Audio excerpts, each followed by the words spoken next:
WASCO has identified at least 3 critical projects geared towards the improvement of the island's infrastructure, particularly in the north.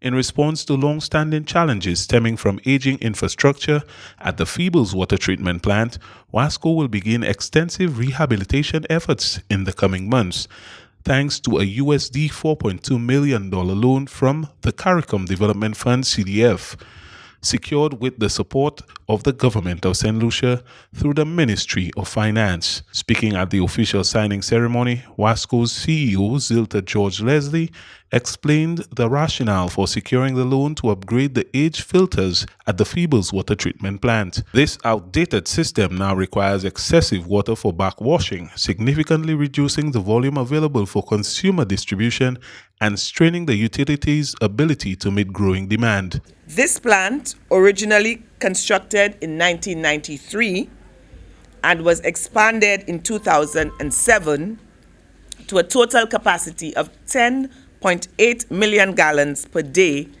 currently faces significant operational challenges due to aging infrastructure.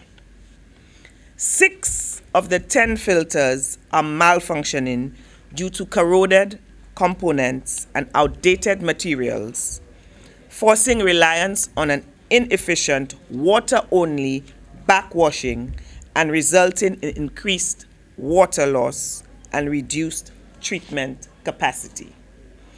The system's declining performance is compounded, of course, by climate change, as Mr. Suma spoke of earlier, with extreme rainfall producing more turbid water and droughts limiting our raw water availability.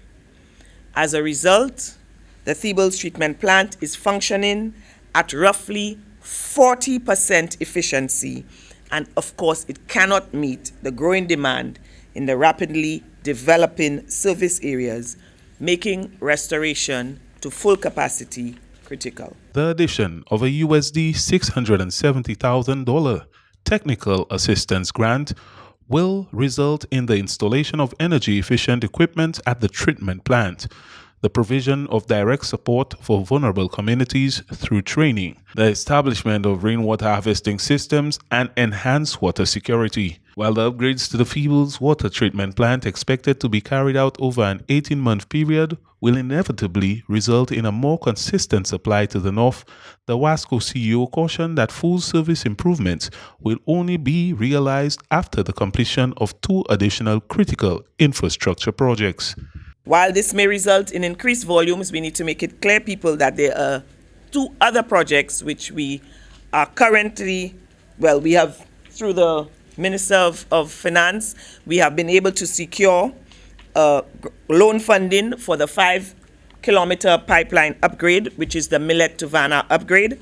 And we are currently in talks with a number of institutions for us to install 2 kilometers of pipeline to the north of the island, which will be from the Bonte Gap to the Grosili Gap. In his address for the gathering, Chief Executive Officer of the CARICOM Development Fund, CDF, Rodinal Suma, emphasized that this strategic partnership with the government of St. Lucia and WASCO strongly reflects the institution's mandate to promote inclusive and sustainable development across its member states.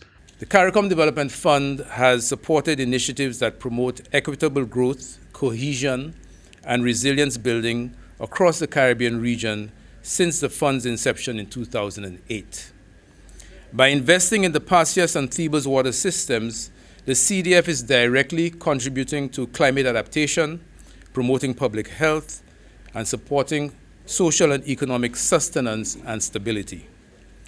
Improved water infrastructure will reduce service disruptions, enhance disaster preparedness efforts, and support agriculture and tourism, 2 major pillars of St. Lucia's economy.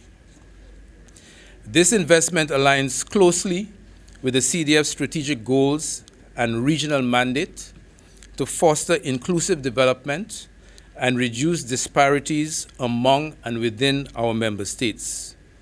The CDF is therefore pleased to be able to respond to the urgent need to invest in these water infrastructure upgrades, which are so critical to advancing balanced and sustainable growth and development in St. Lucia and the wider region.